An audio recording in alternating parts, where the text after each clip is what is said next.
I'm Mike Gemmer. I'd like to welcome you to the Medina World War II Roundtable. We're delighted to have Bob Spanbauer with us this evening. So I'd like to go ahead and start by having the pledge and the national anthem, if you could rise and join me.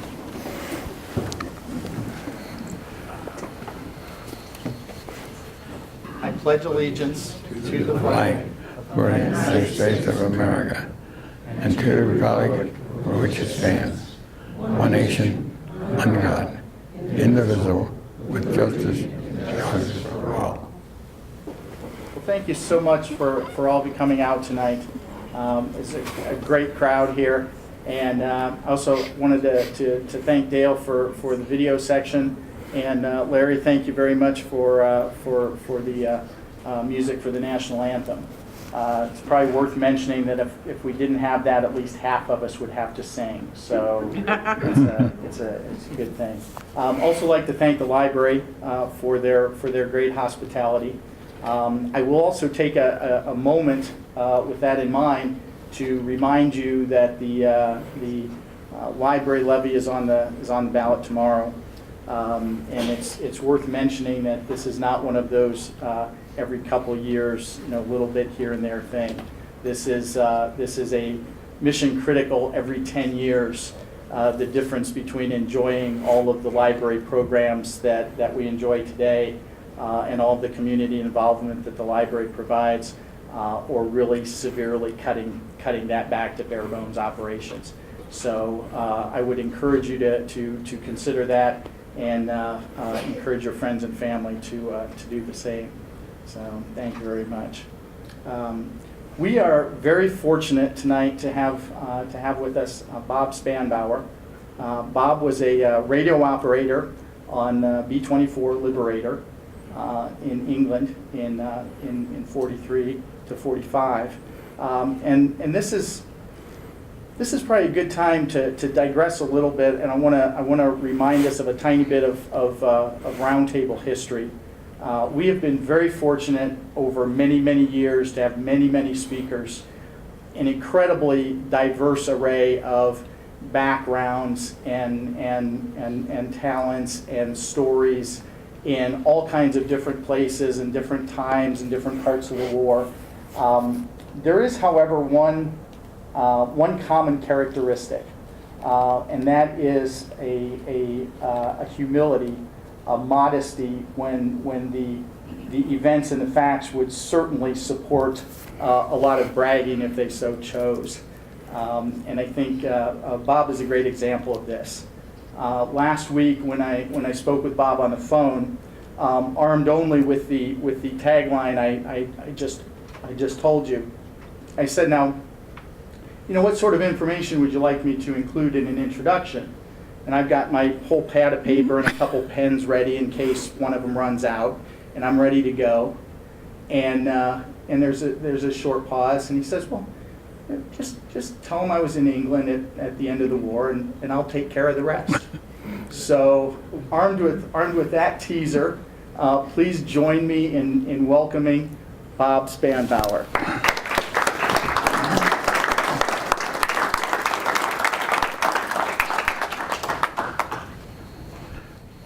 Well, it's great to be here. But before I start, I'd like to introduce you to my family who came along. They wanted to hear the program too. So I have my wife, who has heard it before, Marion, and my daughter Janet, and her husband Corey there, and my son Ray, and my grandson Eric, who is a pilot with Delta Airlines. So he's sort of still in the air somewhere. So what I want to do is give you how I got into this.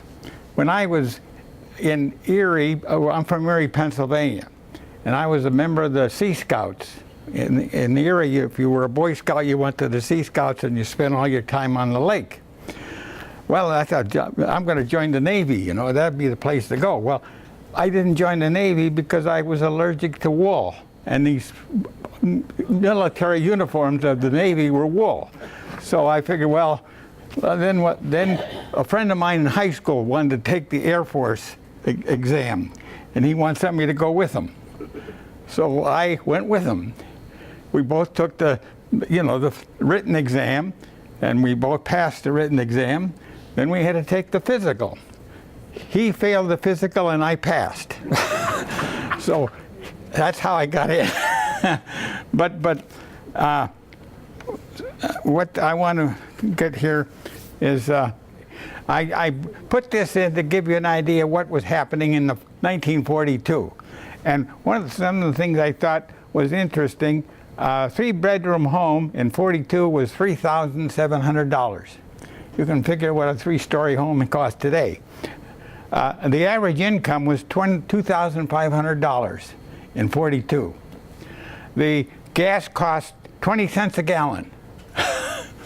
And bread was 9 cents a loaf. Milk, 60 cents. And bacon, what's that, $3.39 a pound? 39 cents. 39 a pound. So you can see the changes. When I got into the military, the first place they sent me in, and this was in February, was to Miami Beach. Now, what better place is there to go in February than Miami Beach? So I did all my basic training at Miami Beach. And it was like any basic training. You get up early in the morning, exercise and so on. But then they finally shipped me out after a month. But they wouldn't tell us where they were going to ship us. So we all got on a bus. We started going northward. And finally, we ended up in Akron. So I was stationed in Akron for 6 months at Akron U. And it was in the college training detachment for the Air Force. Well, why they set the college training detachment up is because the people they were taking in the Air Force didn't have room for them, were tired of waiting, so they would join some other service. So they didn't want to lose them. So they set up these college training detachments so that we would have to study for and I was here for 6 months. Now here's a picture from the Akron campus. This is the group of us on the steps of the buildings, and you can see the old buildings, and I'm standing here and so on. So that's where we were stationed for 6 months, which is a great place to be stationed. But that's how I was introduced to Akron. They sent us to San Antonio, Texas for more training and more, and it was there they began to tell us where we were going to be going. So they sent me to radio school in St. Louis.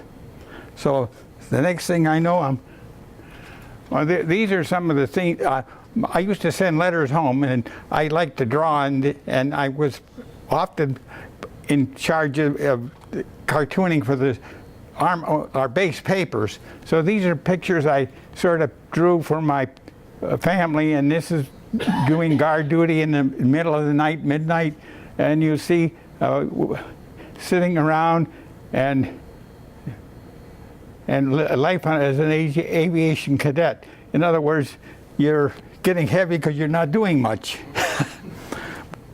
So they sent me to Scott Field for radio training. So I spent time there, and these are just some scenes getting out of the bus at St. Louis and et cetera at Scott Field. And then you see us drilling in that area, and this is the type of uniform they had for us. And some more pictures of just laying around the field.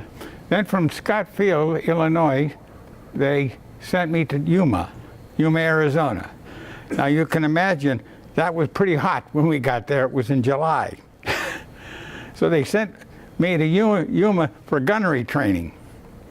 So, because if you're a radio operator on a bomber, you also have to be a gunner.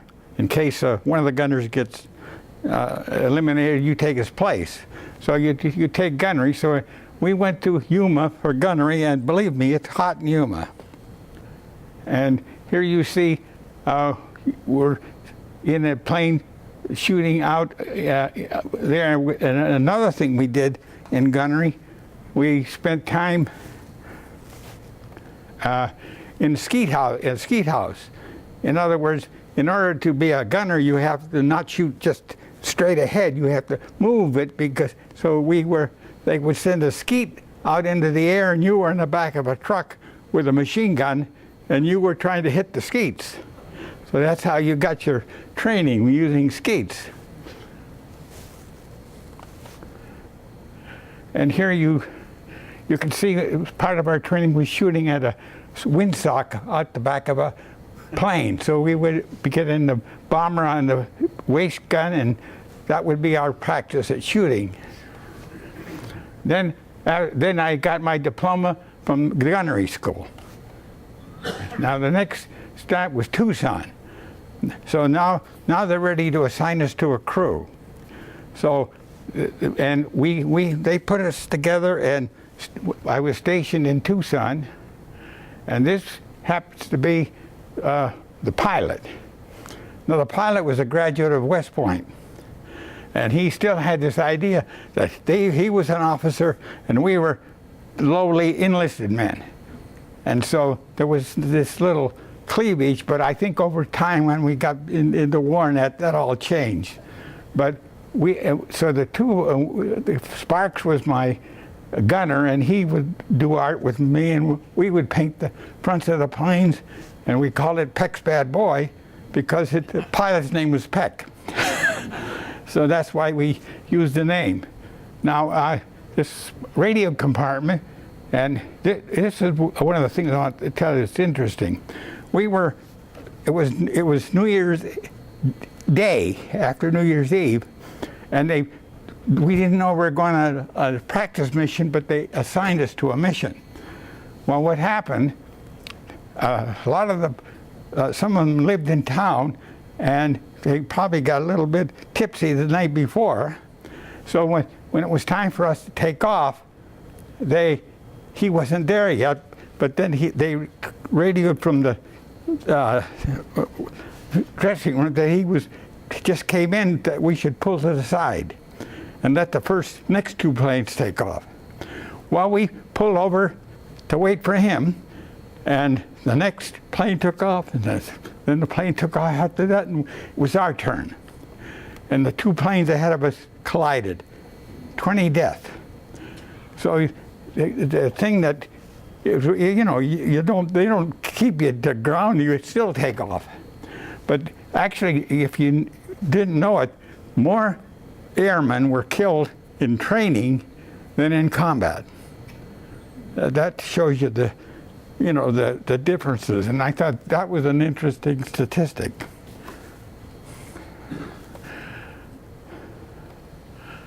Okay, now we're ready to go overseas. The first place, well, this is our crew.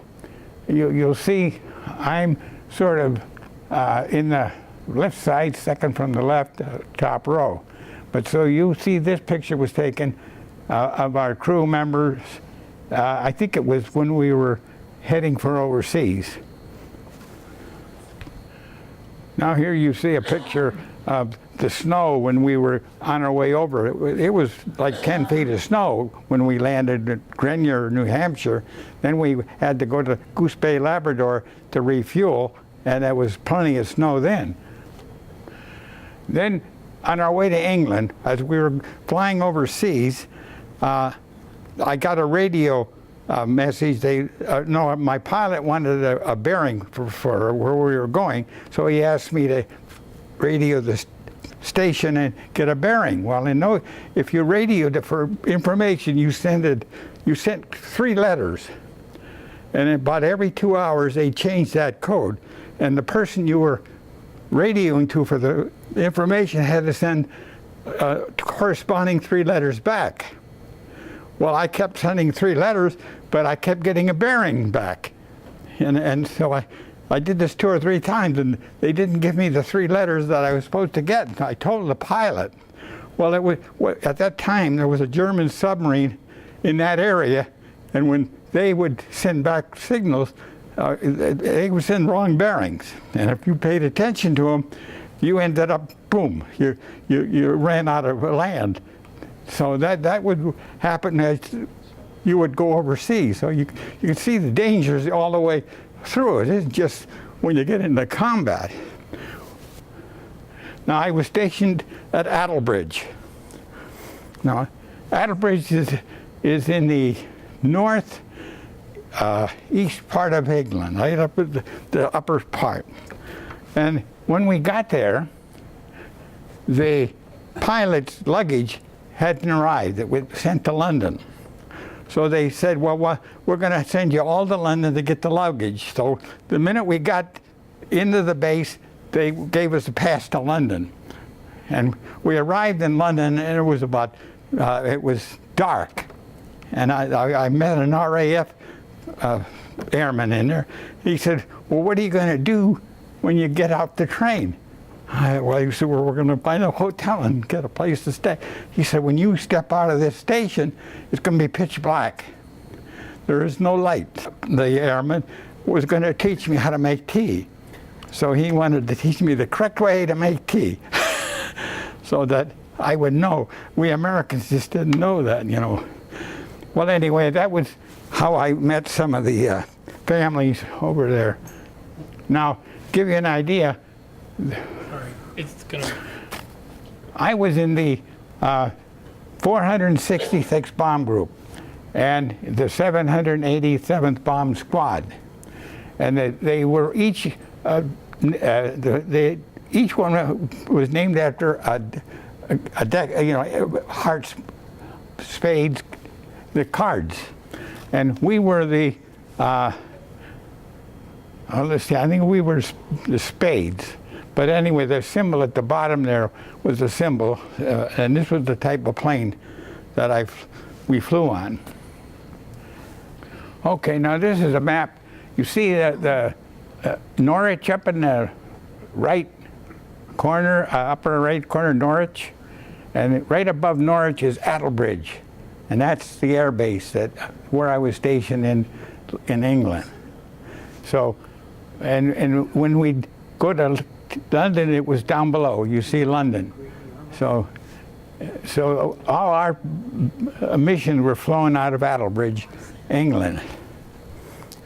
Now this is the family that I met. This is the Sourbuts. His name was Dennis Sourbuts. And this is the father, the mother, and that's Dennis, the third one down, that's his brother. So they would, anytime we got to London after that, they would invite us out to stay at their place. Now these are just scenes that when Dennis took us to London to show us around London, so you see the picture of St. Paul's Cathedral. We rode one of the carriages on the streets, and so you get just an idea of when we went to London what we saw.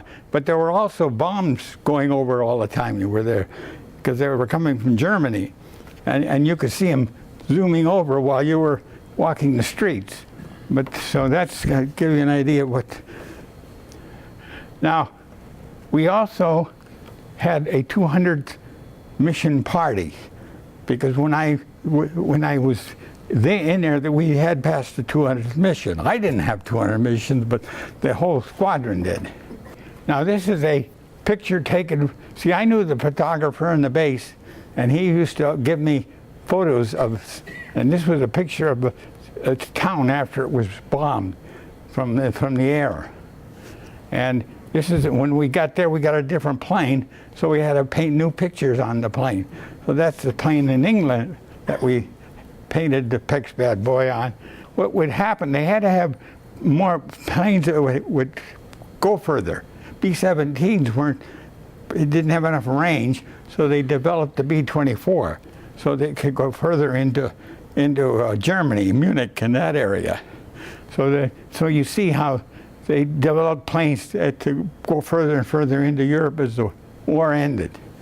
Now this is the missions that I was on. I was on 14 missions. Some were milk runs where you'd go over, you bomb, you come back, and it was no problems. Others like our first mission, we took off for Zos in Germany. It was the staff headquarters. Well, on our way over, we had engine trouble, generator trouble. So we had to abort. So we had to leave the go out and fly back to England and land, and they gave us credit for the mission. But that was my first mission. Something went wrong with the plane. The second mission was a Hanover tank factory. It was on St. Pat's Day. And that's 313, 316. And there was, some of these missions, they were 7 and 8 hours long. By the time you got back, you were in the air that long. So it wasn't just a couple hours over and a couple hours back. So it was 8 hours. Then the third mission was Hesperus, and that was Hesperus. I guess you can't see that, but there was flak, moderate flak. Then Kitzinger Airfield, and this was our first time experiencing 262s and Me-109s, which were the jet fighters. This is the first we saw them in the air, German fighters. The first time they just followed us and didn't do much, but later on they started to attack us. So that was the beginning of jet fighting over England. I don't think we even had jets yet. The next one, let's see. Here there was a mid-air collision when we went to Hitzacker oil fields. It was cloudy. They were Me-109s and 262s. There was a mid-air collision. One bomber shot down, and meager flak, and it was a long mission. So that's what happened on that mission. Then we get to Perleberg, the airfield. It was an airfield we had to abandon mission. Our first experience with flak. 3 engines were hit, and we had to salvage bomb, and we encountered fighters. So we did fly back. The engines were still running enough till we could get back. So we had that problem. Then Reckland, what happened there is that we dropped the bombs, but the bottom bomb didn't let go, and the 3 bombs above it came down on the bottom one and hit the other side of the fuselage and knocked out the hydraulic lines. So we didn't know whether we had brakes. So I had to get out of my radio seat, go into Bombay, and manually crank the things closed. So we did. So what would they do? They sent us to an airfield that had a runway where you could land and coast to a stop without braking. So that we did get back to London, landed, and we were able to get out of that one. But that's, again, something that can happen while you're flying. Yeah, Salzburg. You see Salzburg up in the left there?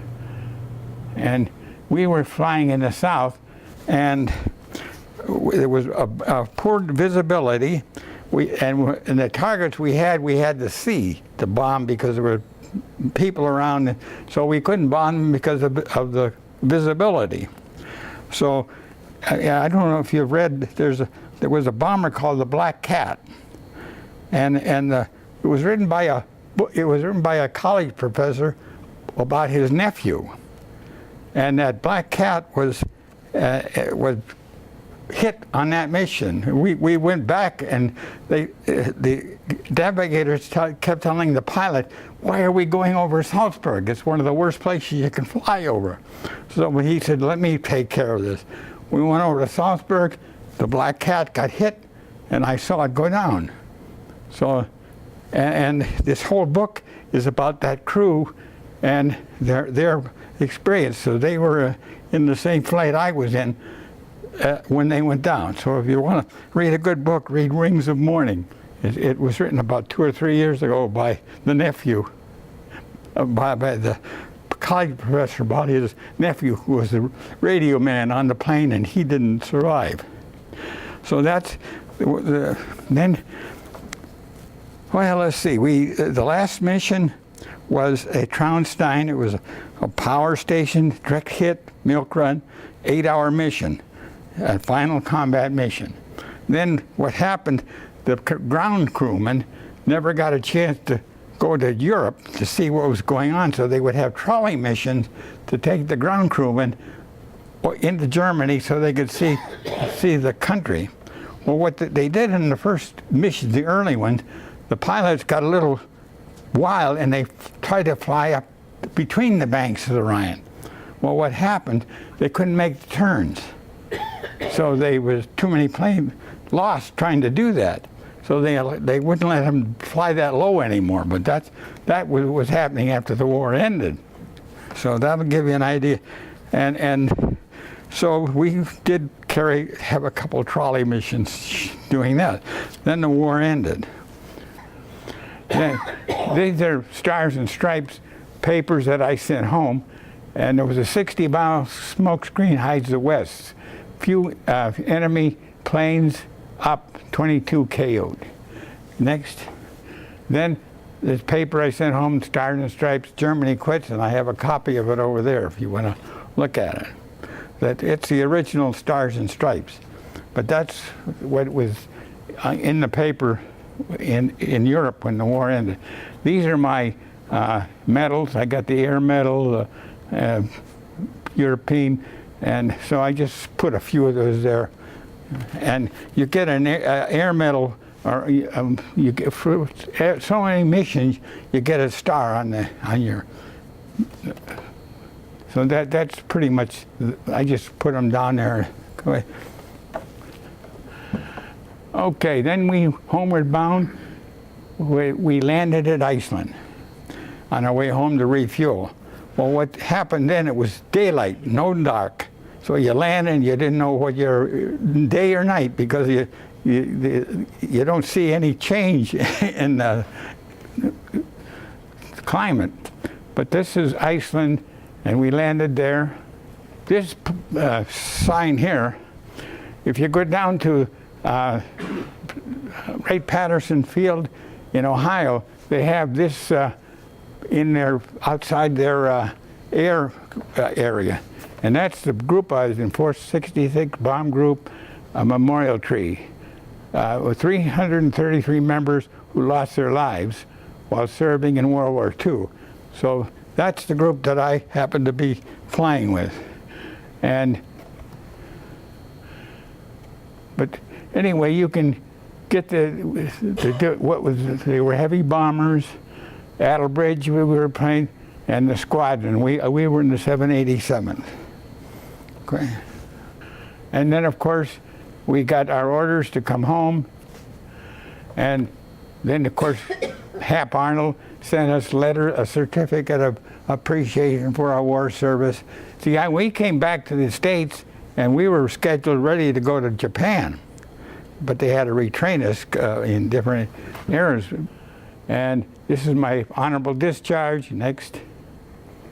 And these are just pictures. That's it. So that pretty much is my experiences in the 8th Air Force. Now I don't know if anybody has any questions, but it was I think an exciting experience. But you know, when you're in combat and all these things happen, you're too busy doing other things. You don't really.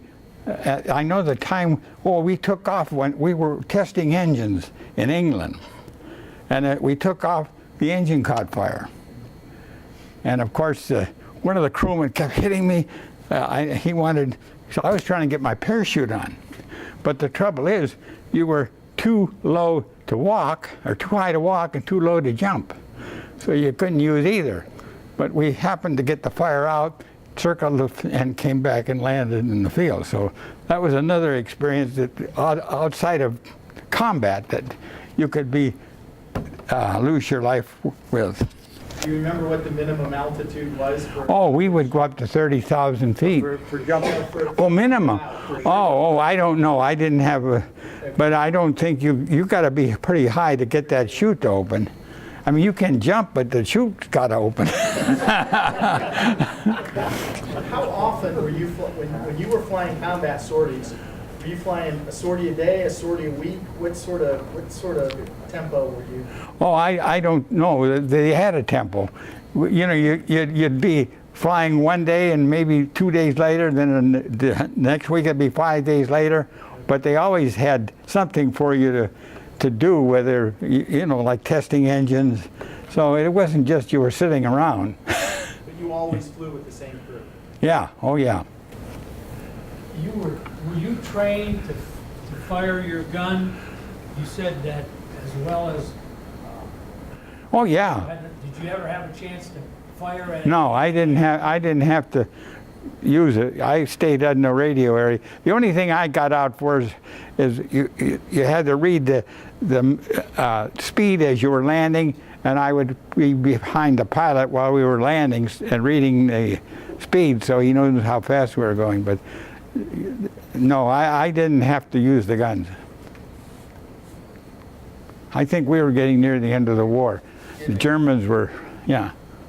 They said it was a bear to land the Liberator. Do you know why? I don't know. I think it didn't have a wide wingspan, and the other, the B-17 had wide and had a lot of lift. The last one, who was one of the guys that comes into Green to the Akron-Kenton with the B-20. Yeah. Before I said, "Do you fly the 24?" He said, "I've got enough seniority. I don't have to."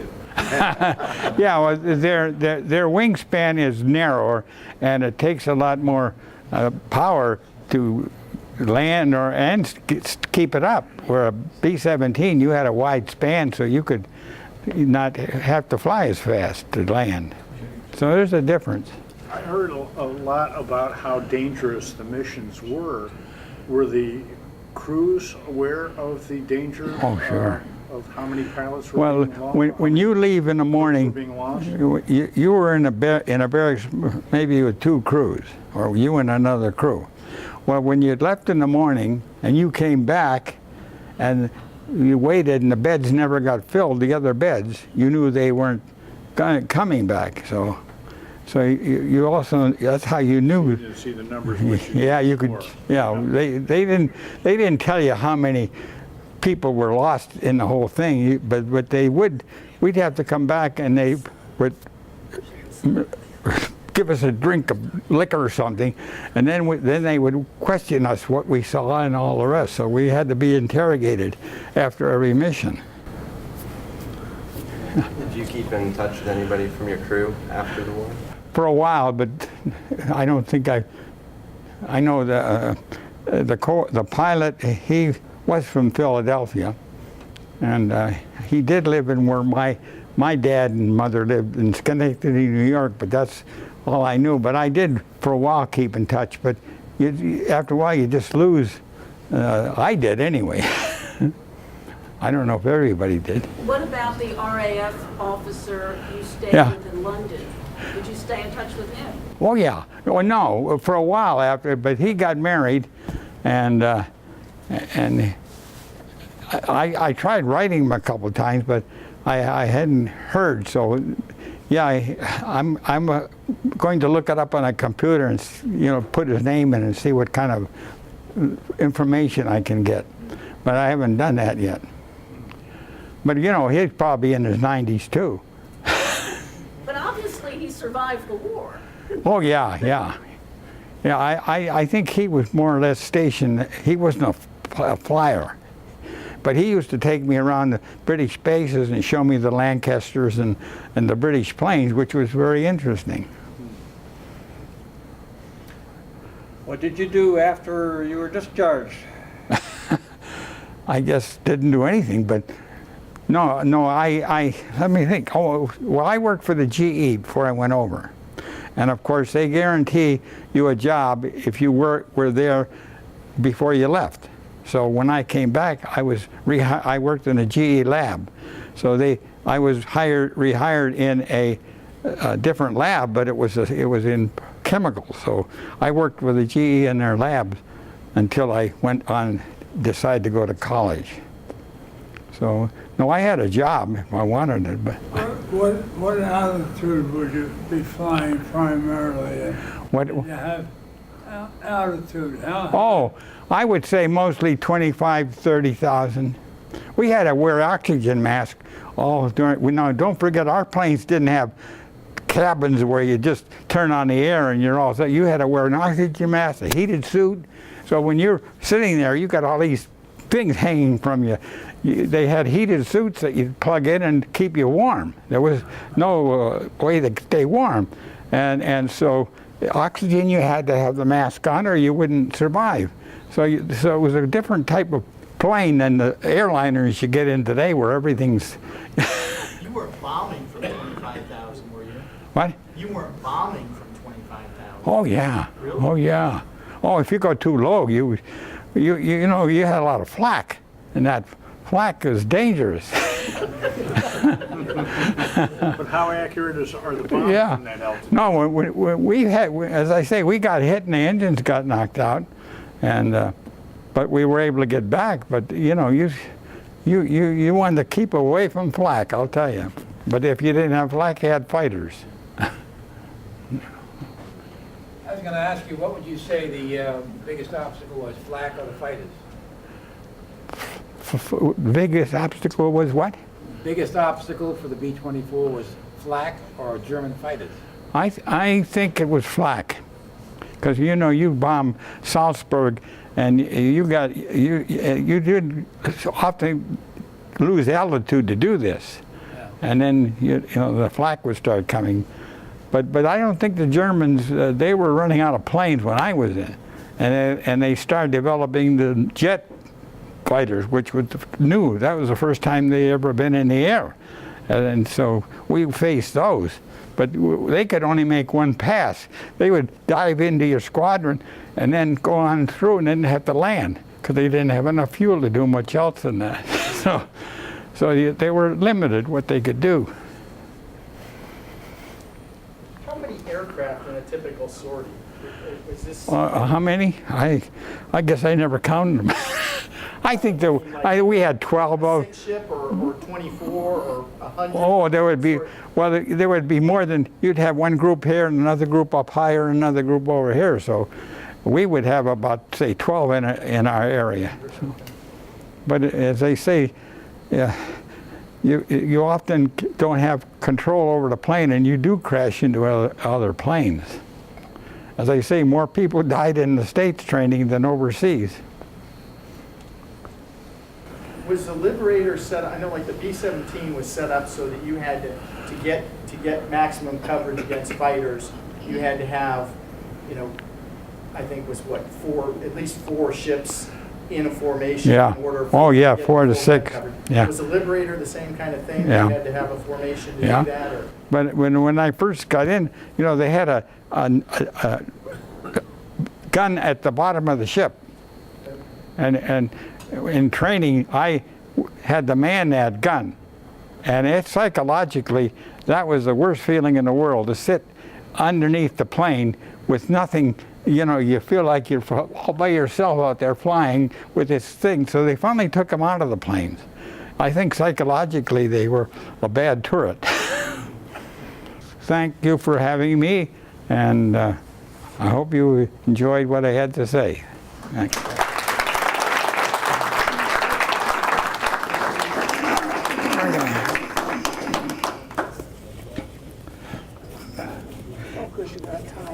I gotta tie my shoe. I saw that untied. Okay, on behalf of everyone here, you heard the applause. They loved what you did and the education you gave us. Well, I tried to do more than just put me. I think the other But thing. you educated us, didn't they? Yeah. We learned a lot, and so Yeah. on behalf of everyone here, I'd like to give you, Oh, send it to you. thank you. And thank you very much. I needed one of these for my workouts. Go for it. Okay.